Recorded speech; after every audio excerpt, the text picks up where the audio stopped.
Welcome, brave souls, to the chilling depths of horror and detail. Today we are going to share Craigslist horror stories. First story. I just saw a Craigslist ad for myself. I thought it was a prank at first, just a belated April Fool's joke from one of my buddies. I never thought for a second that it could have spiraled into the horrifying mess I've found myself in. The thick stone ceiling above me has made calling the cops impossible, but I think I have just enough signal to get this out to the internet, my note in a bottle, if you will. There are no clocks here, but as far as I can tell, this all started a few hours ago. I sat hunched over my computer desk, squinting at the harsh blue light of my monitor. I was going through my nightly ritual of scanning through Craigslist for any good deals. I was moments away from powering the computer down and giving my tired brain a break when I saw it. The image was so surreal. It took me a moment to figure out what I was looking at. There, nestled between a vintage typewriter and a dusty old sofa, was a picture of me. The title was my full name, and the price was listed at $1,500. I mentally went through all of my friends and family, trying to figure out who would do something like this, but came up empty-handed. I saw there were more pictures and went to scroll through them, but hesitated. I was afraid that I'd be met with fuzzy Polaroids of me taken from behind bushes and through windows. However, as I scrolled through the images, I realized I recognized each one. I'd taken them. They were all from my Facebook feed. A selfie I'd taken with some friends at a bar. A picture of me at the beach with my girlfriend. I felt my heart rate begin to quicken. My Facebook was set to private, and I never friended anyone I didn't know. How had these pictures gotten onto the internet? I clicked the listing and began anxiously reading the description. Product is a 26-year-old Caucasian male. It is 237 pounds and 5 feet 8 inches. It consumes approximately 2,200 calories per day. I raised an eyebrow at that last line. What would anyone want with that information? It went on to describe everything I'd eaten for the past 2 weeks in meticulous detail. Everything from the McGriddle I'd had on my way to work to the Snickers I'd munched on today after dinner. They even knew about my ADD medication. I nervously glanced around my house, suddenly feeling naked and vulnerable. Where were they getting this information? How long had they been keeping tabs on me? Just when I thought it couldn't get any worse, I saw a short message at the end of the post that made my skin crawl. Product is unathletic and should be easily collected by 2 to 3 people. Bringing weapons are suggested but not needed. Collected? Any hope of this being a joke was beginning to evaporate. How many people had seen the listing by now? What kinds of people go searching for a listing like this at all? Then I had a thought that made me bring a hand to my mouth. Did this page have my address listed? It seemed terrifyingly possible. The listing had seemingly every other detail about me. Why not that? My eyes scanned the web page until I found a message that explained everything. Address for $1,500. Email me if interested. It made a sick sort of sense. They found a way to monetize their stalking. Why let such great talent go to waste, right? I wondered how many other people he'd done this to, how many home invasions and robberies and abductions he'd helped facilitate just for a few $1,000. I immediately flagged the post, hoping to have it taken down. However, I quickly realized it would take hours, maybe even days for the moderators at Craigslist to get to it. I didn't have that time to spare. My fingers flew across the keyboard, searching Google for some way to get a hold of the people at Craigslist. But in the end, all I could find was a generic contact form. Getting desperate, I opened my email to try one last gambit. I plugged in the seller's address, a random string of numbers and letters, and typed out a desperate plea to take down the listing, offering 5 times the original price. Waiting for a response was torture. I passed the time by running around my house, locking all of the doors and windows. I also turned out all of the lights to make it look like no one was home. I knew realistically the odds of some psycho seeing the post was slim, but the internet was a big place and I didn't want to take any chances. I was so on edge that by the time I heard the ding of the email notification, my heart practically jumped out of my chest. I regret to inform you that the information has already been purchased. I buried my head in my hands. I had been too late. How long ago had it been bought? 10 minutes ago? An hour? A day? My line of thought was broken when the crackle of wheels on gravel brought my attention to the window. I pulled the curtains aside and peered out into the night, careful to reveal as little of myself as possible. A black SUV was pulling into my driveway, its occupants hidden behind a dark window. I told myself everything was fine, that they were just doing a three-point turn and would be gone any minute. However, instead of driving away, the doors popped open in unison. Two figures emerged from the car, dressed head to toe in black. I wanted to turn and run, but fear had paralyzed me. I watched helplessly as the men marched up to the front door and knocked loudly. I realized then that their plan must have been to wait for me to answer the door and drag me into their car. But I knew better. I began calling 911, cursing myself for not doing it sooner. The door was heavy oak and would take them at least a minute or two to kick down. That's when I heard it. There was a strange beeping sound coming from the other side of the door. After racking my brain for a few moments, I figured out what it was. It was the beeping of my door's keypad. They couldn't possibly know the code, could they? Then it dawned on me. The creep who'd posted the listing knew everything about me. Of course, they knew the passcode. My blood ran cold, and I dashed away from the door, looking for a place to hide. Click! The door unlocked. I ducked behind a corner into the kitchen just as it began to slowly creak open. The back door was at the other side of the kitchen, and I began creeping toward it, grateful I'd turned the lights out earlier. The two men cautiously stepped into the living room, talking in hushed voices about where I might be. I'd almost made it to the back door when I bumped into the kitchen table. I cursed myself for not seeing it. Their whispers immediately stopped, and they began marching toward me, forcing me to improvise a hiding place. I slipped into my kitchen's pantry and shut the door just as the light clicked on. The men, apparently no longer concerned with stealth, began stomping around the kitchen, looking for me. I squeezed my eyes shut and prayed they didn't look inside, knowing I'd be completely helpless if they did. I bit down on my knuckles and time seemed to stretch out forever. But they eventually left, going deeper into the house to search for me. I let out a sigh of relief. Buzz! My phone was ringing in my pocket. I took it out and it was my girlfriend, Lexi. My eyes widened. Lexi. She'd be home any minute. What if the men decided to take her instead? I answered the call. Hey you, she said. Lexi, don't come to the house. It's not safe. Oh my God. Where are you? She asked, fear creeping into her voice. I'm hiding in the pantry. I think I'm safe for now, but dash. The line went dead. I felt my heart sink. Had they gotten to her already? Had I not warned her in time? Then I heard something strange vibrating noise in the room over. One of the men's phone was ringing. He answered it and listened a moment. His voice was raspy and muffled. He's where? Another pause. Then footsteps, thundering straight toward me. My mind raced momentarily, and then it hit me. The one who had posted the listing hadn't been stalking me. They had been living with me. Lexi was the one who'd posted it, and she just told them exactly where I was. I burst out of the pantry and made a break for the door, just as the two men rounded the corner behind me. I wanted to look back, but fought the urge.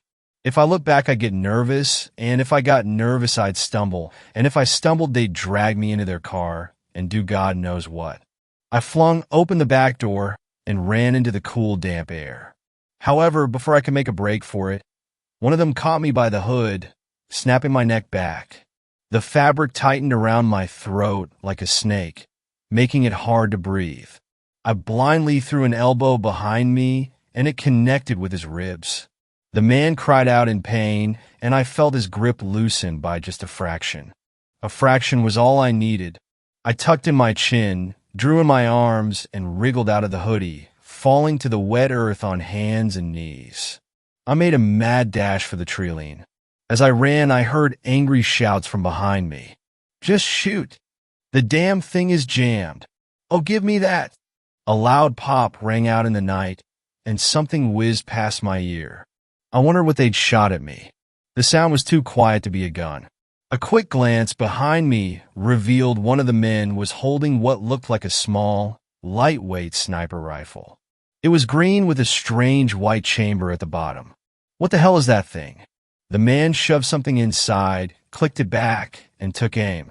Pop! Fear shot through me like a bolt of electricity. I jerked my body out of the way, just in time for something to fly past me and bury itself in a nearby tree. It was a dart. They were shooting at me with a tranquilizer gun, like I was a wild animal. The trilene was about 40 feet away now. My lungs felt like they were full of bees, but I kept running anyway, knowing if I slowed even a fraction, they'd catch me. I did my best to avoid the darts, diving out of the way whenever I heard one of those sickening pops, but eventually my luck ran out. Just as I reached the trilene, ready to disappear behind the dense foliage, I felt a red, hot sting in my back.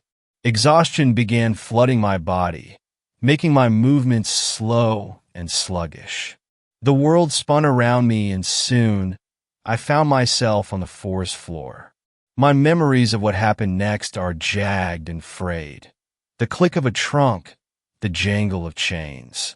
When I finally came to my senses, I found myself on a damp, concrete floor, bathed in darkness, shivering from the biting cold.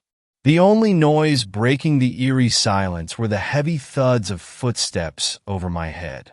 They left me my phone, maybe to keep me from going crazy, maybe to taunt me. To ensure I can't ask for help, they've somehow blocked all posting or messaging features. At least, almost all of them. No Sleep is the only place that I can post. At first, I thought they'd made a mistake. I thought maybe this subreddit had just slipped past them. But now I'm starting to realize it's because they think no one will believe me. But that can't be true. At least one of you has to believe me, right? Second story. I think I made a big mistake posting my address on CRAIGSLIST. For the last few days, I've been home alone. Completely alone in an empty apartment. A few weeks ago, my boyfriend got a great job offer out of state. We've been wanting to move out of FL for quite a long time. So when he got the offer, we didn't hesitate to pack up and head out of town, even with a full month of rent paid at our current apartment. With the quick move, I didn't have a chance to say goodbye to several good friends and figured since the rent was paid, I'd come back myself and spend a couple of weeks. My job allows me to work remote or from their FL office, so even though my app is empty, no cable/internet, I still had a place to work. When I said the apartment was empty, it wasn't completely true. I had a large piece of furniture I decided to sell rather than move and posted it on CRAIGSLIST. This is where I think I made a big mistake. I posted my address. Granted, my address wasn't up long. The furniture sold that same day. But since I posted the ad yesterday, weird things have been happening. The first thing that happened didn't seem that strange at first. Thing is, I have a cat, so I'm used to noises coming from all over, and almost every time it's the cat being, well, a cat. He's the type that likes to knock things on the ground for fun. Oh, you were drinking that? Yep, no remorse. So when I was laying on my air mattress reading Got and heard a bunch of commotion from the kitchen, I just thought, oh, there he goes again, and went back to reading. Until I remembered the cat isn't even here. We took him to our new place. So I awkwardly rolled off the air mattress. Why is it so difficult to get up off these things? And went to the kitchen to investigate. A few red Solo cups that had previously been on the kitchen counter were on the ground. I looked around, and the only thing I could figure is that the fan was on, and it had blown them off. At least it's what I told myself in order to get to sleep. The truth is those cups had been sitting on the counter the whole day. And the fan was on. Why did they just fall to the ground now?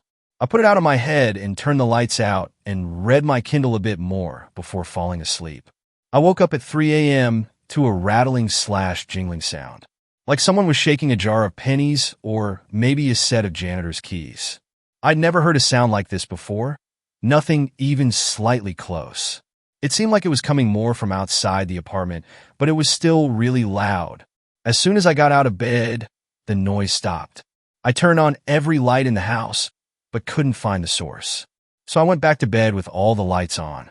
It was comforting having all the lights on, and I slipped into a deep sleep almost immediately.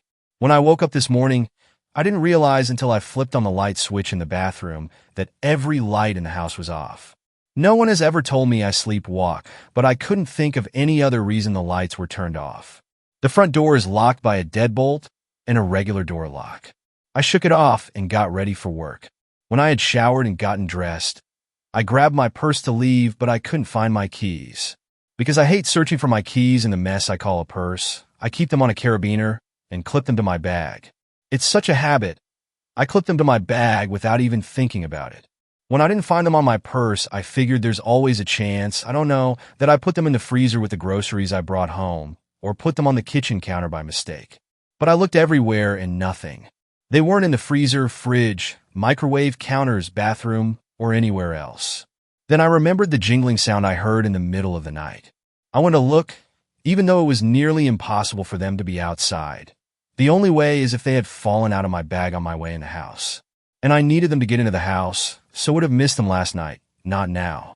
I went outside, and there were my keys, lying on welcome mat outside my front door, covered in something red, like blood, or something that looks awfully similar. That's when I knew I might have made a big mistake posting my address on CRAIGSLIST. Third story. Well, I'm never taking a job on CRAIGSLIST again. So, over the last 7 months, I've been working for someone I responded to on CRAIGSLIST. Well, I'll just explain everything. This seems like an appropriate place to post this. I was scouring the internet for some sort of paying gig. I didn't really care what. Then I came across a post on CRAIGSLIST. I had just refreshed the page and there it was. Someone was looking for a person to come by and feed their pets. I assumed they were going out of town or something. So I contacted them and left my number through email. I got a response immediately in the form of a phone call. The caller was a man who explained to me that he was moving out of town and his parents had cats they wanted fed daily. I gave the man my name so he could run me through a cursory background check, and in about 20 minutes, I was hired.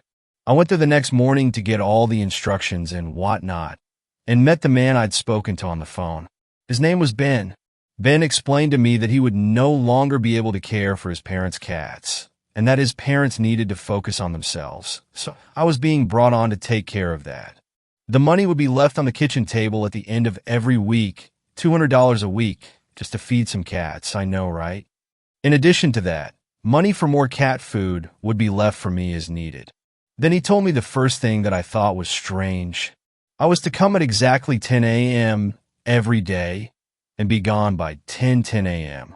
And I was to never, under any circumstances, to interact with his parents. He told me that when I'm in their home, they will be in their chairs in the living room, watching television, and that I was not to disturb them, ever. He asked if any of that would be a problem, to which I assured him it wouldn't. He then showed me the area in which the cats eat. There were 4 cats, and where the food was kept. While not rude in the least, he was very adamant that I not explore further in the house, which I promised him wouldn't be a problem. He ushered me outside and showed me where the spare key was in case the door was ever locked, but he told me that was very unlikely to happen. And with that, he expressed his hope that I could be trusted one last time, shook my hand, and told me to be there at 10 a.m. every day starting tomorrow. If I was ever unable to make it, call and leave a message on their home phone, to which he gave me the number. I shook my head and was on my way. The next day came, and I went inside at exactly 10 a.m. I walked into the house, and immediately to my right were Ben's parents, sitting in recliners, facing away from me, watching some kind of game show. I announced my presence, which they ignored, and made my way to the kitchen. I fed the cats bowls and left.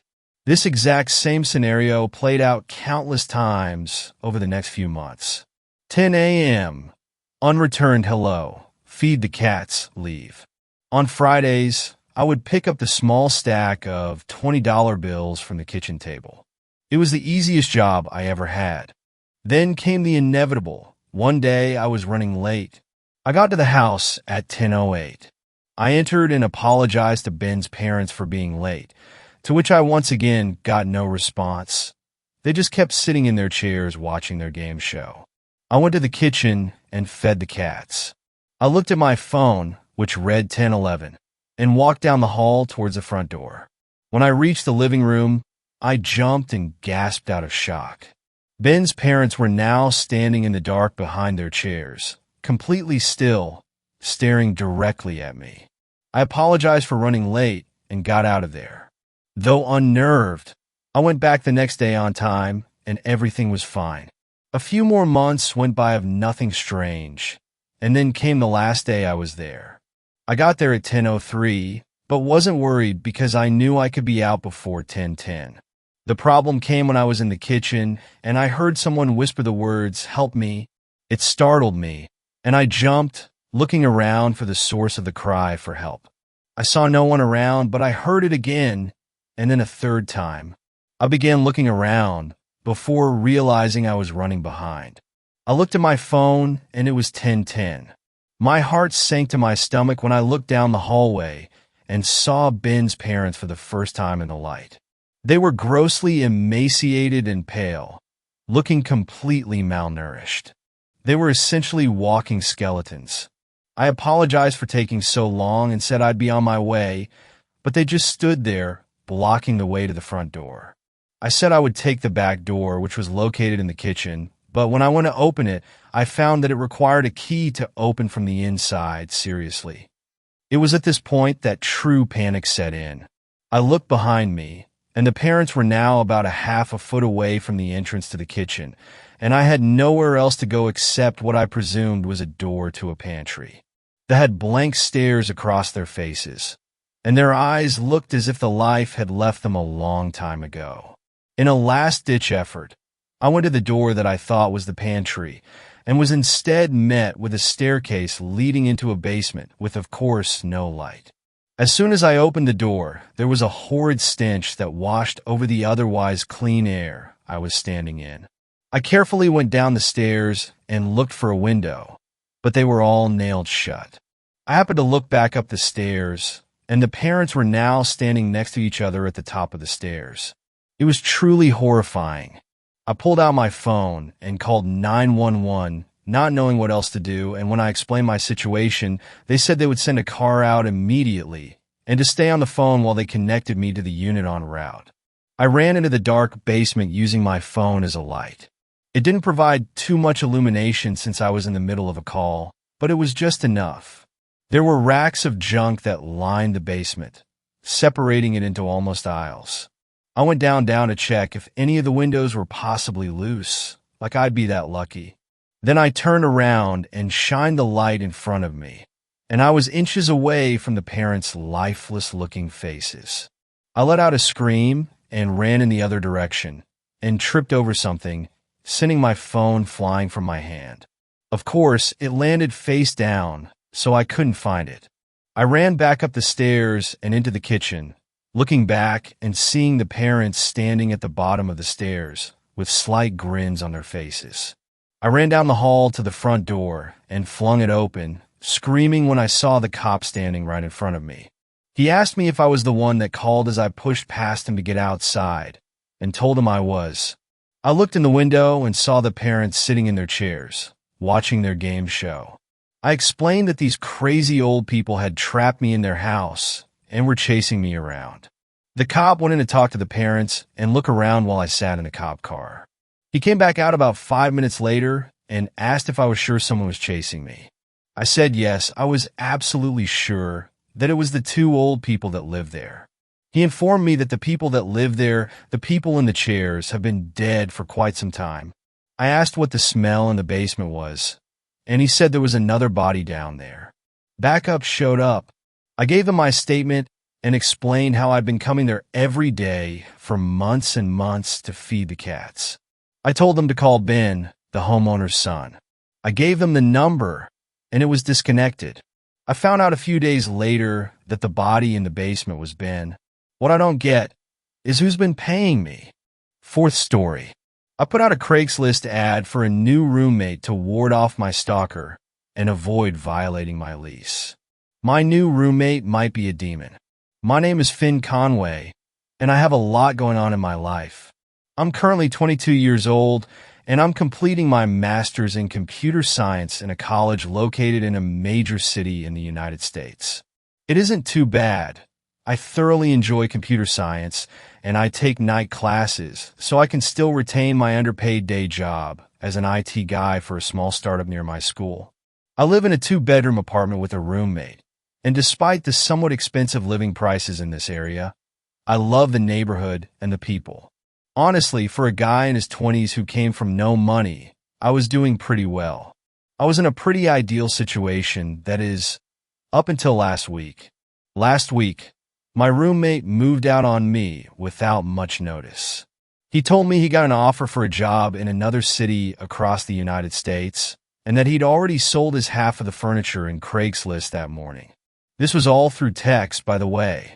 By the time I came home from my night classes, his room was pretty much empty, and he wasn't responding to my angry texts anymore. That put me in a severe bind. I made okay money as an IT guy, but part of the reason I was getting my master's was because I knew it would pay off when my degree became more valuable and I could work for bigger companies. After all, I had an unnecessarily large amount of student loans to pay off for my undergraduate degree on top of the price of achieving my master's and increasing rent. But tuition money and rising rent prices weren't even the biggest issues. You might wonder, why doesn't he just move into a 1-bedroom or even a studio by himself? After all, I'm a guy who likes my privacy, and living in a 1-bedroom wouldn't have been so bad. To answer your question, I would have moved into a smaller space if I didn't have a crazy online stalker I was busy trying to get a restraining order against. Turns out it's hard to get a restraining order if you don't know the real name of the person you're trying to file one against. You see, I used to play a popular online video game back in high school where you could get married with other players to boost stats, and this one girl took our in-game marriage way too seriously. She thought we were actually married. She would send me messages that were extremely creepy and a violation of my privacy, including asking for nudes and sending her own. I was very disturbed. Even though I told her I wasn't interested, that I was gay, and I only married her for boosted stats, she continued to press on with the creepiness. I brushed her off as an overzealous gamer girl and eventually stopped playing the game entirely. But then she started finding personal information of mine online, like my private Facebook, Twitter, and phone number, and it eventually escalated to finding where I lived. She started sending threats against me and my family. Things got creepy, and I had to file a report against her. She's been laying low for a while, but you can't blame a guy for being cautious. After all, I moved a total of 3 times since she first found my address, and she managed to find me every time. So yeah, a lot's going on in my life. You could say I had a streak of bad luck. I honestly hoped it was just mere bad luck and not a sign of something worse. Balancing my master's, my job, and warding off a crazy stalker has not been easy, but now I had to find a new roommate to fulfill what's left of my lease. I ended up posting an offer on Craigslist a few hours ago, offering interviews for a new potential roommate. I had 3 people respond to my offer total, and all of them were memorable in their own right. The first guy's name was Daniel. He was a normal, plain, and average guy working on his PhD in chemistry, which was everything I wanted in a roommate. I asked him all the standard questions. How often did he clean? What times would he generally be home? If he smoked, etc. He had all the right answers, the perfect demeanor, and seemed like a normal person overall. After everything I'd been through, I would have thoroughly appreciated some hint of normalcy and constance in my life. Overall, Daniel seemed pretty promising, and I honestly would have just gone with this guy if it weren't for the fact that I had 2 more interviewees right after him. I didn't want to blow off the other 2 interviewees and wanted to give them a fair chance. So I told Daniel I'd call him back within a day or 2, and we left on good terms. Daniel was certainly a compelling choice. The second guy's name was Hector. Hector was interesting if I were to be polite, and a complete nutjob if I were to be frankly honest. When he walked in the room, I didn't suspect anything at first. He also seemed pretty average tall, tan, wavy black hair, really bad dark circles. He looked like he hadn't slept in days, but otherwise he looked pretty normal. But then he opened his mouth, and I knew I had to end this interview quickly. "Hi, thanks for coming to the interview. You're Hector?" I said, closing the door. I led him to the living room. "Yeah, nice to meet you." Hector flopped down in the seat I offered him, seemingly admiring the armchair I got from a garage sale a long time ago. "This is a really nice place. Reminds me of my own room back down under." "Down under? Oh, so you're from Australia?" I was surprised. He didn't have an Australian accent that I could detect. "No, I'm from hell," Hector replied casually. I cocked my head in curiosity. "Hell, huh? Is that a city in Australia?" I asked. I never heard of a city named Hell personally, but that didn't mean it didn't exist. Hector leaned forward in his chair, resting his elbows on his knees. "No, hell. You know, burning fires? Scorching heat? Where the souls of the condemned go to get tortured for all eternity. Sounds like Australia to me." I tried laughing it off. Hector didn't look so amused. "No, man. I'm a demon." "Like a demon at games? Or sports? Or something?" "No, like a demon. I included it in my application. I remembered reading that. Name, Hector. Occupation, unemployed demon. Previous residence, the sixth gate of hell." I thought he just had an odd sense of humor. "I thought you were joking," I said after a brief pause. "Yeah, so I have a funny story for you. I got kicked out of my place recently for refusing to eat humans. They got offended and said I was being difficult and not following the customs of our kind or whatever. But I'm honestly just tired of eating humans and I want to try new things. There are so many different things to eat in this world, and you honestly get sick of eating humans after a couple of centuries." "Aha! You don't believe me," Hector remarked, sitting back in his chair. "No one does. You humans need to open up your minds more. Is this some sort of prank? Am I on camera?"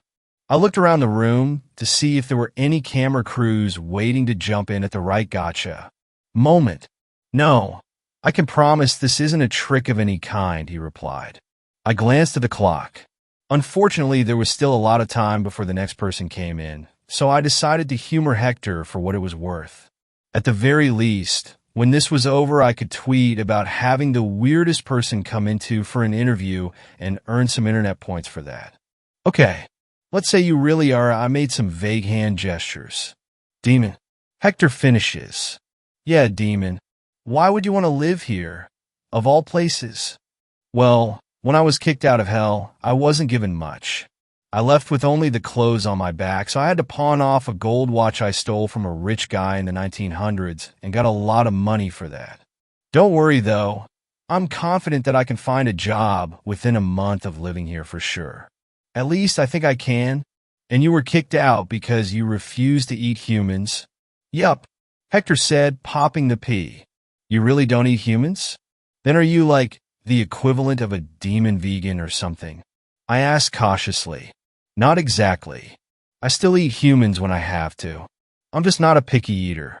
Most demons are what you'd call elitist and consider human souls gourmet and expensive just because it's gotten really hard to eradicate you lot.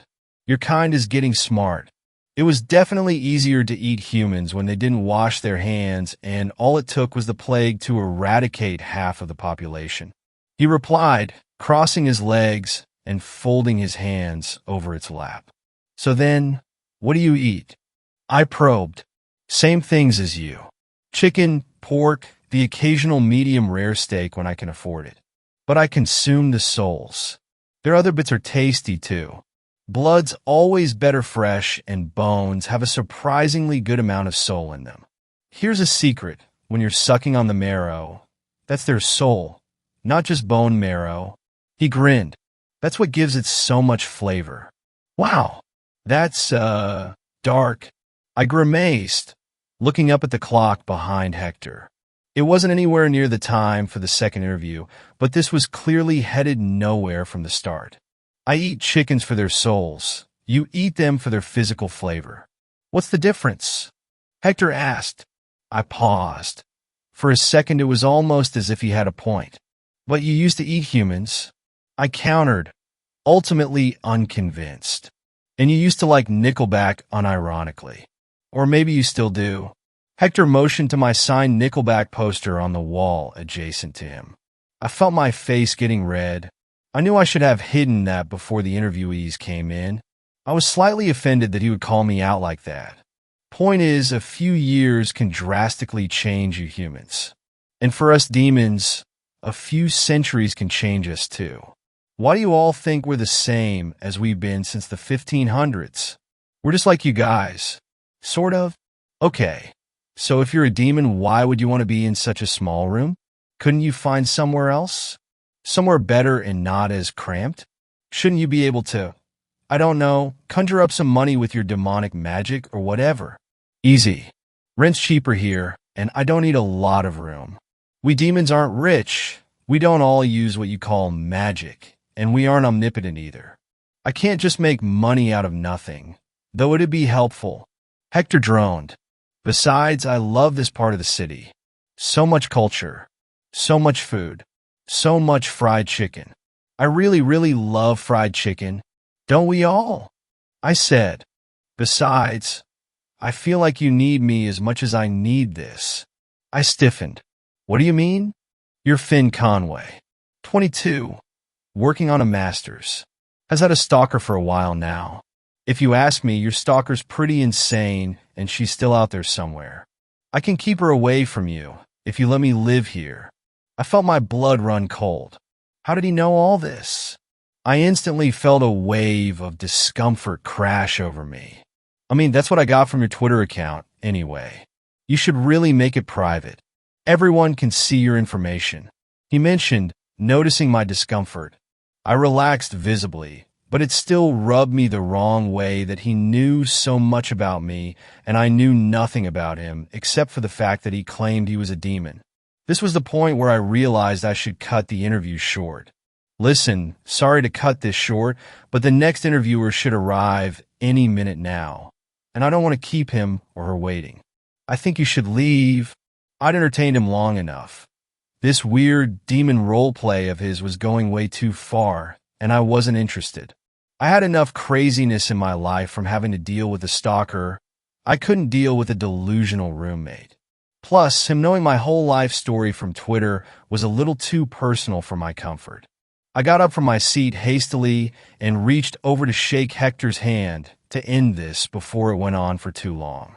It was cold to the touch, but what was colder was the unexplainable pang in my chest when I saw Hector's downfallen expression. Oh, okay. When do you think I'll hear back? He asked. I rubbed the back of my neck, a bad nervous habit. Soon. Probably a couple of days. I'll call you about it. I lied. I wasn't planning on calling him back, and he probably knew it. Even if his story were true, I wouldn't want to live with a formerly man-eating demon who claimed to be on a chicken soul diet. But it wasn't true. Demons weren't real. This man had clearly lost his marbles, and I didn't need a crazy roommate on top of everything else on my plate. All right. Cool. Hector got up from his seat, looking dejected. I walked him to the door, and before I closed the door, he spoke up. Listen, I really need this. If there's anything else you need, more rent, more anything, just let me know. I nodded, and he gave a sheepish smile before walking off into the hallway. I closed the door, locked it, and slumped back in my seat, hoping the third guy wasn't a weird person like Hector was. I really needed to get better security and be more careful about posting my problems on Twitter. The third person never ended up showing up, but I couldn't wait forever. I decided to contact Daniel when I got back from my night classes about the offer. But when I got back from my night classes, I noticed something was terribly off. My door was unlocked, but I knew for a fact that I locked it when I left. I double-checked these kinds of things all the time, being the neurotic person that I was.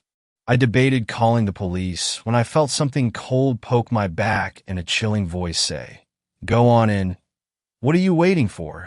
I froze up and turned my head to see a small, skinny woman in a wedding dress and messy, matted, greasy hair with bad makeup pointing a gun in my direction. Who are you? Oh, don't act like you don't know. Mr. Peanut Butter 26. She grinned, revealing teeth that looked like they hadn't been brushed in a while. I instantly knew where this was going and who this was.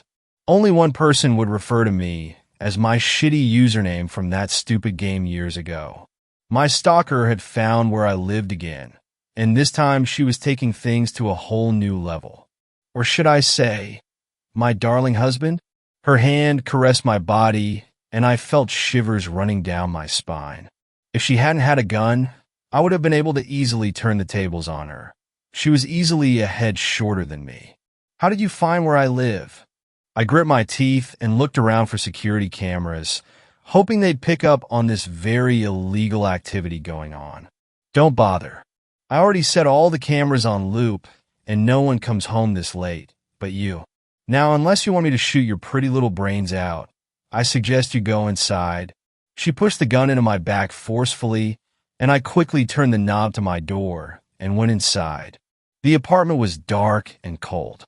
My interior was decked out in candles shaped into a huge heart with rose petals scattered around, and a chair in the middle of the heart of candles, which were the only source of illumination besides the lights from the buildings outside the window.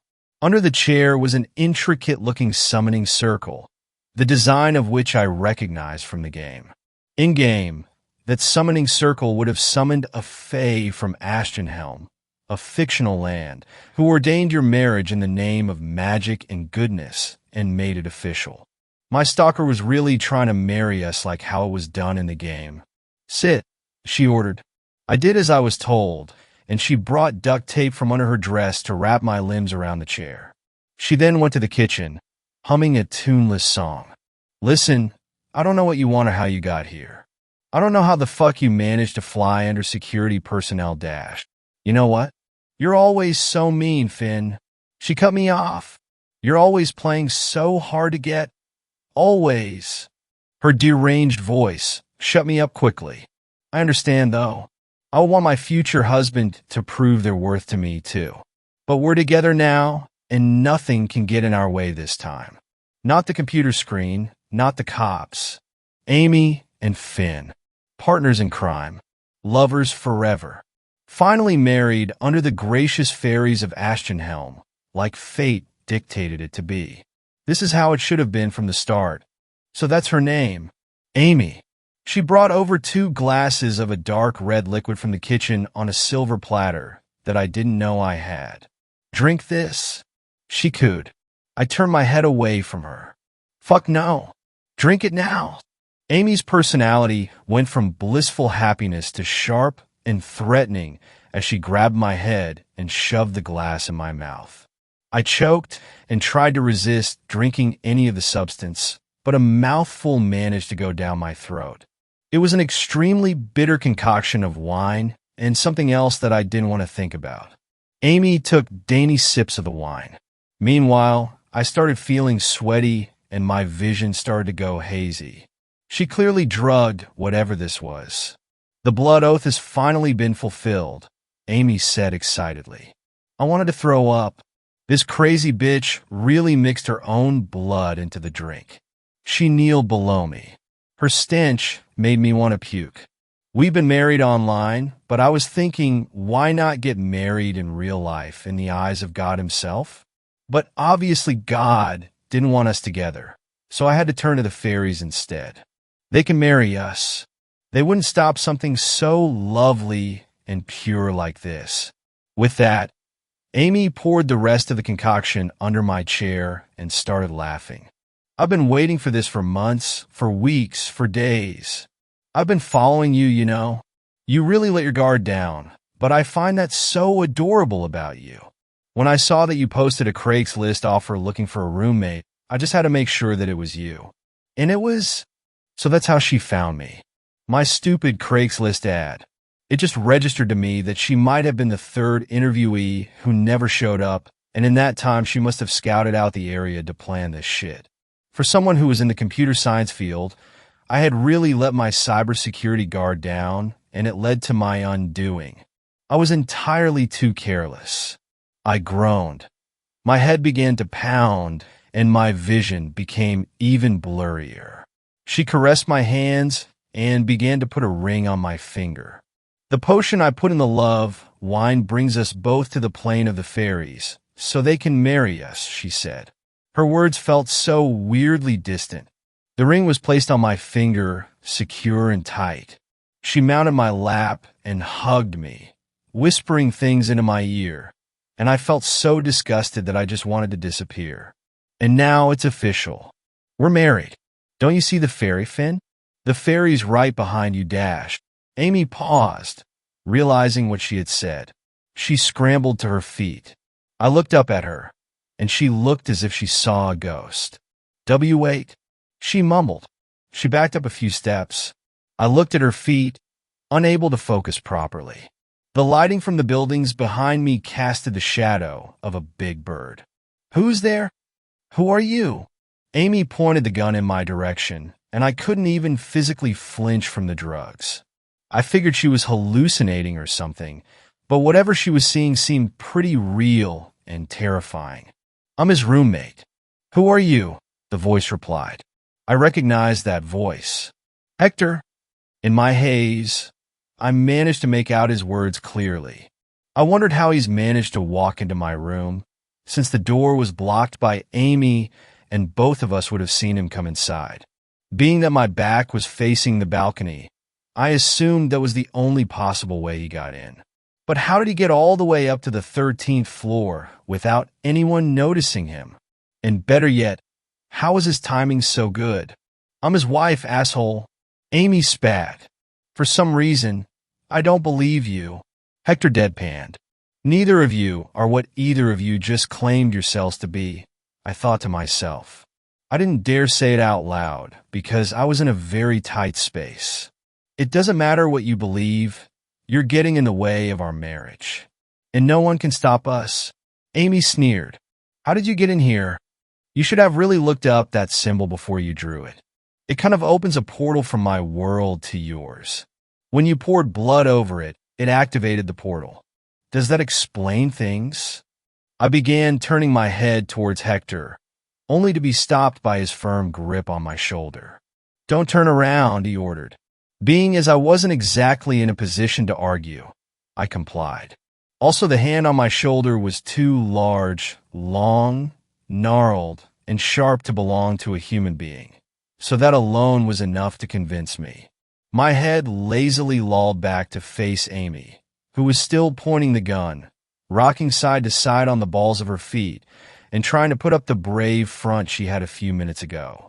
Halloween's not coming for another year, buddy. I don't know how you got up here in that weird demon furry getup, but you're definitely not leaving this alive. I'm gonna kill you. Amy's remarks truly made me wonder what she was seeing and what I was missing out on. Hey, close your eyes and keep it shut until I say otherwise, he whispered gently. He enclosed his overgrown hands over my field of vision. Petrified and drugged to high heaven, I did what I was told to do and shut my eyes. I have a gun, and I know how to use it. Stay away from me. I mean it. If you don't, I'll shoot. Amy's voice was faltering. From her tone, she clearly didn't know how to use a gun and wasn't planning on actually using it. These were all empty threats, at least I hoped they were. And this is why you guys need better gun control. I heard Hector's lazy drawl as he stepped forward. For some reason, his footsteps grew heavier, and his voice boomed all around even more. I also heard Amy's quivers turn to full-out whimpers and desperate screams to stay the fuck away. I felt the room settle to a chill as the trigger was pulled and the shot rang. It was a deafening bang and an even more deafening silence afterwards. I squeezed my eyes shut, letting a wail of grief leave my throat, not wanting to witness what had happened. I heard Amy's manic giggles as she shot 4 more times, each shot more deafening than the last. I swore I could hear the bullets bursting through Hector's body. I felt tears burn my eyeballs as I pleaded for her to stop. Amy, stop, I'm begging you. You've done enough, was all I could manage to choke out as I shook my head in shock and disbelief. Still shutting my eyes, I prayed Hector was still alive despite the 4 gunshots that I heard, knowing it was highly unlikely. I felt responsible for this mess, and I had somehow managed to drag him into it, even though it was none of his business. And now he was probably dead. It was all my fault. It's too late. I told it to stay away. Thought it could be a hero or something. What a joke. And you, Finn, I warned you. I fucking warned you. And you're next. You know why? Don't fucking shake your head. You know why? It's because you lied to me, and you didn't return my love dash. Her crazed raves were cut off abruptly by the sudden sounds of her choking. W8 dash. I heard more choking, some cracks, and screams. What's happening? I yelled. I was tempted to open my eyes, but remembering Hector's words kept me from doing so. Stop, I'm sorry. Please let me dash. I flinched as I heard Amy's threats abruptly change to pleas for her life.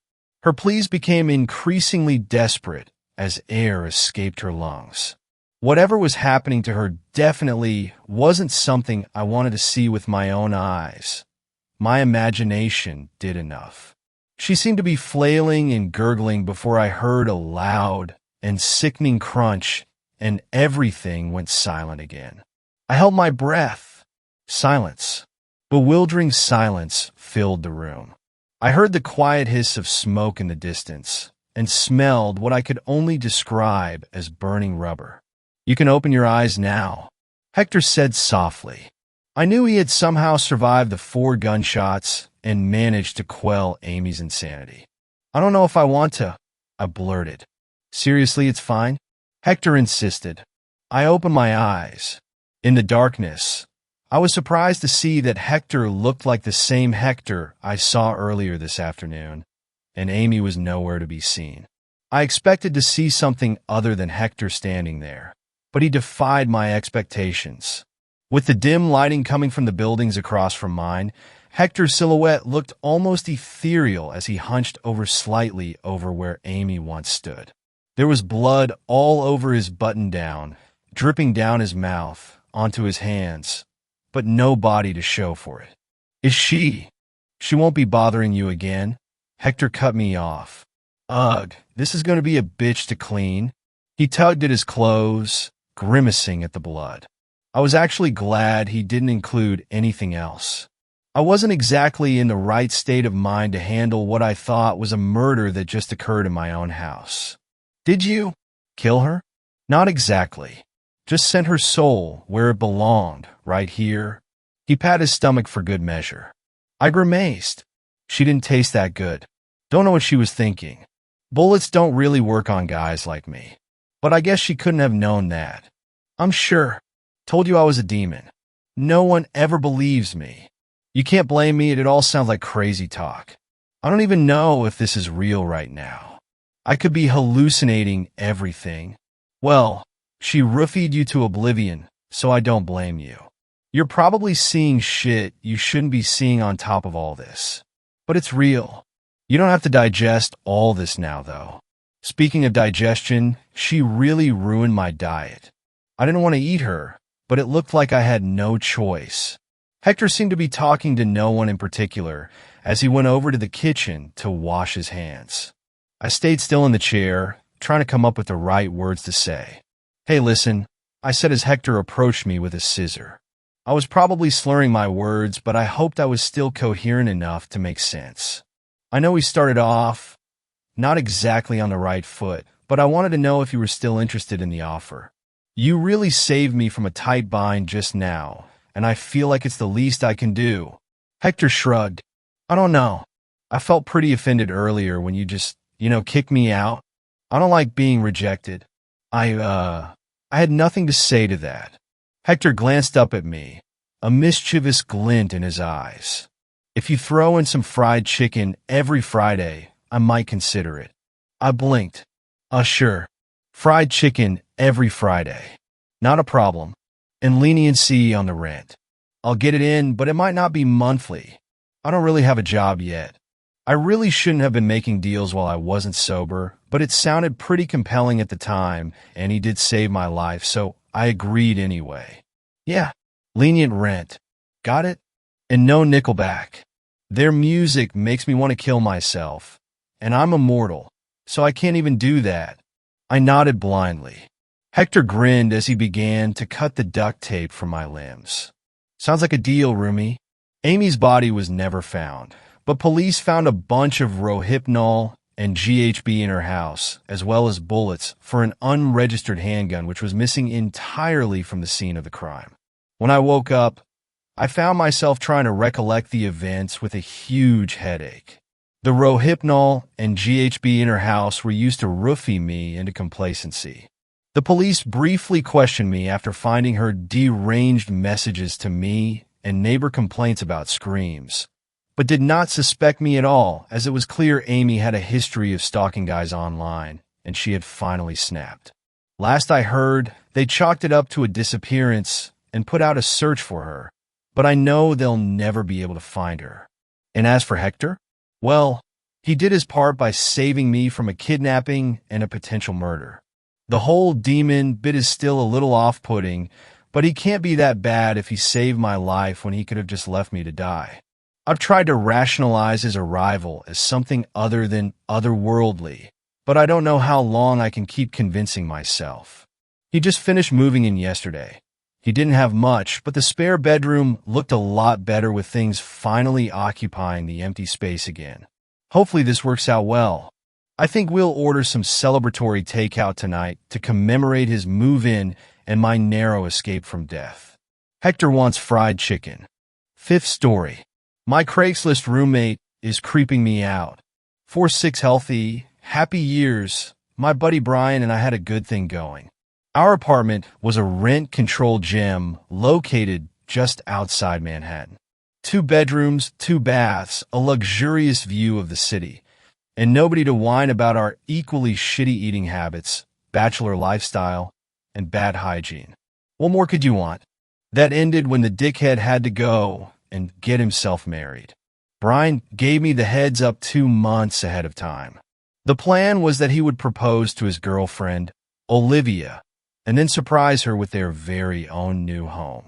I was happy for the guy, but at the same time, I knew that made my options for a new roommate were pretty slim. We didn't have a lot of other friends. I had heard it was not uncommon for young, working professionals in the metro area to find roommates on CRAIGSLIST. In my case, that option was an unfortunate necessity. While the rent was reasonable, it was more than I could ever afford on my own. At that point, it was either find somebody else or move back to mom's house. At age 30, I hit the classified sections with full force. The weird thing was that almost nobody responded. I have to be honest, my marketing skills were not amazing. It was hard to think of the ad as anything different than a Tinder description. 30-year-old male looking for cool, understanding roommate. Keeps normal hours and must have employment or means to pay rent. I waited a month and a half until hearing anything back at all. The guy who eventually answered seemed normal enough. The email said he was a young professional like myself and worked at a financial firm in Brooklyn. After a couple messages back and forth, we agreed to meet at a breakfast spot in town. I was nervous that meeting. Brian and Liv made fun of me for my outfit, which was nothing more than a button-down shirt and some khakis. "I hope your new girlfriend can keep you happy, Matt," Olivia said. I muttered some witty retort, but I was a bit worried. Brian and I had become brothers over the years, and this new guy sounded a little weird from his last email.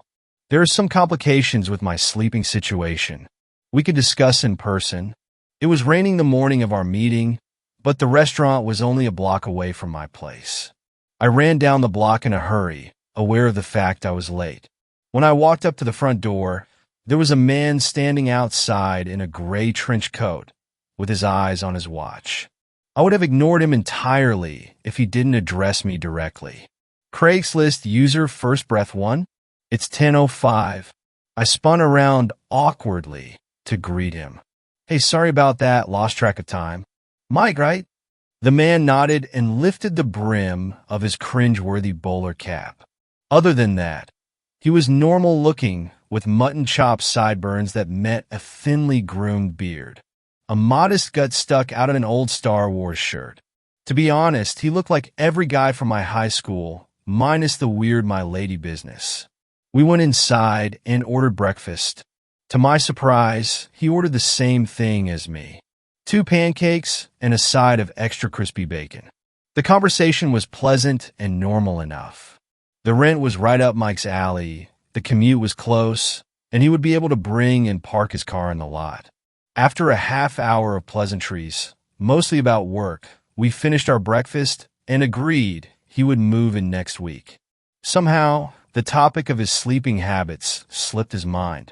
I guess I was too scared to ask. Move-in day was chaotic.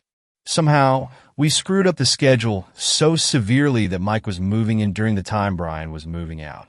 By the end of the night, I was exhausted and went to bed around 10, with the two of them arguing about security deposits and scuff marks on the wall.